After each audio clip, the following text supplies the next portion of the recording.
Jim Gordon here for SmallCapPower. We're at the VRIC 2019 conference here in Vancouver. I'm joined by Frank Basa, who's the CEO of Canada Cobalt Works. And Frank, always a pleasure to talk with you. Pleasure as well. Thank you. Let's start out as we always do with a little overview of the company.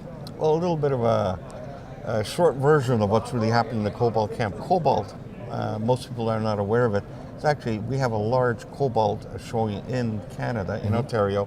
There's a lot of cobalt mines in the area. There's about 108 shafts apparently in the area. I used to work for Agnico Eagle in the cobalt camp years ago, and what happened is Agnico left the area and we picked up some of their assets, and we picked up, I think, two of the best assets. One of them was called the Castle Mine, which is actually the most advanced project I think in the cobalt camp. And that's your, sorry to interrupt you, but that's your main focus? Main Castle focus, Mine? yeah. Okay. Yeah. Well, there was, like I said, Agnico had multiple mines, but that was the best mine when they shut down. And actually, when we picked it up for the silver. Yeah. But all the mines in the cobalt camp, and the town is called Cobalt, all have cobalt. So the primary metal in the cobalt camp is cobalt, and silver was a secondary metal. So we looked at it, we acquired it, we went underground, we did a bit of drilling, we got some pretty spectacular results for drilling.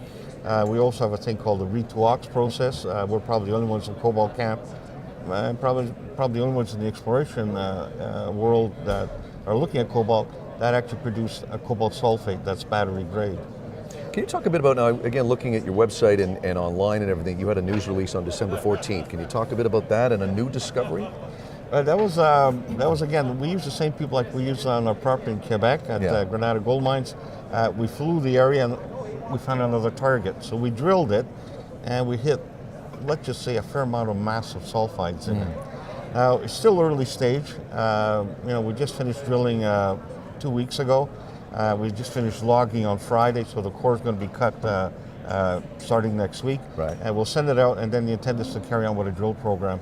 Very interesting. I think it's probably a gold deposit. And can you talk about moving forward, because we're early in the new year in 2019, can you talk about going forward, specifically with Castle Mine? When do you see that back into production?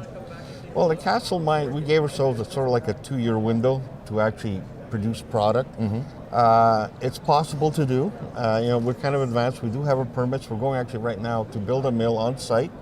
We've hired Woods to do our studies. So basically the study should have been completed in November, but we're behind schedule. They'll probably complete it the first quarter of this year, and then we'll go for permitting. We did source the money to build a mill on the property. Right. It might be a little ahead of schedule before we get the ore from underground, but we are dewatering the underground to access the ore. So we have a custom milling agreement with our sister company, which is called Granada Gold Mines, and the intent is if we don't have rock to mill from Castle or for Canada Cobalt, then we'll mill the rock for Granada Gold Mines from Quebec.